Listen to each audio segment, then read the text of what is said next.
पुणी थे आपण नहीं आसी आउ एक वीडियो आउ गोटे छोट अपडेट जोटा कि आपण मैंने निहाती जानिबा आवश्यक। तो जदि आपण मैंने ऑनलाइन पेमेंट करूछंती जेमति कि गूगल पे पेटीएम एवं फोन पे यूज करूछंती आमे प्रत्येक क्षेत्र रे जे कोनसे शॉपिंग हो कोनसे मार्केटिंग हो सबुठी आमे ऑनलाइन पेमेंट करूचे।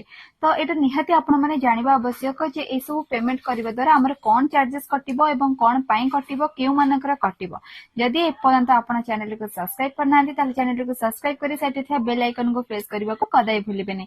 नोटिफिकेशन ऑन करबा द्वारा आपण माने जहां भी हमर वीडियो नोटिफिकेशन आसीबो सर्वप्रथम आपण माने पाई परिबे एवं छोट छोट अपडेट आपण घर बसी जानि परिबे एवं निज मोबाइल माध्यम रे मध्ये काम करि परिबे। तो चलंत ए वीडियो नगरी वीडियो स्टार्ट करबा। वीडियो प्रथम रु शेष पर्यंत देखले ही आपण माने जानि परिबे। यदि वीडियो भल लागे निज संग साथी मानक साथे निश्चय शेयर करिवे। तो चलंत ए वीडियो को स्टार्ट करबा। देश रे वर्तमान यूपीआई एवं रुपे डेबिट कार्ड माध्यम करा जायथिबा कारोबार उपरे कोनोसी चार्ज लागू करा जाय नाही, किंतु एबे सरकार एही कारोबार उपरे मर्चेंट फी लागू करिवे।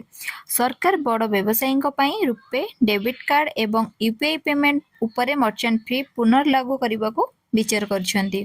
देखंतु आपण माने जो व्यस्त होथिबे कि समस्त ऑनलाइन पेमेंट करूछंती जेमति कि यूपीआई हो गूगल पे पेटीएम फोन पे तो ए सब जो माने यूज करूछंती मनी ट्रांजैक्शन करूछंती तो सेमानंको कोनोसी चार्जेस लागिबो नाही।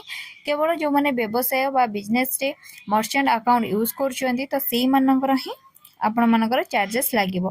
किंतु एही प्रोसेस टी जेमति कहिले आपनको एही प्रोसेस टी एपर्यंत कार्यकारी हेई नाही, किंतु आगो को हबार अछि जहा अपडेट आसला म आपण मानको जणैली सेही परी आगो को मध्ये हम ए जो साधारण लोक माने यूज करूचे गूगल पे हो पेटीएम हो फोन पे हो ता पई मध्ये हमको चार्जेस लागि पारे, किंतु सेपरी किछ अपडेट आसीनी। अपडेट आसले म निश्चय आपण मानको जणैबी।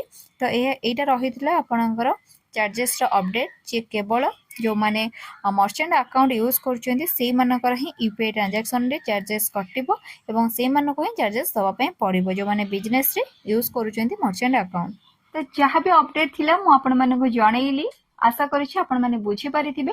तथापि कहि रखुछि आपण माने व्यस्त होबारे किछि नै। आमे साधारण लोक जो माने कि गूगल पे पेटीएम ऑनलाइन फोन पे सब यूज करूछंती सेमानकर कोनोसी चार्जेस कटिबोनी। केवल जो माने मर्चेंट अकाउंट यूज करूछंती बिजनेस पे यूज करूछंती से मानकर ही चार्जेस कटिबो। एपर्यंत ए प्रोसेस टी आरंभ हेइनी, आगु को आरंभ होबाको अछि जोटा कि मु आपण मानको अपडेट माध्यम रे जणैली।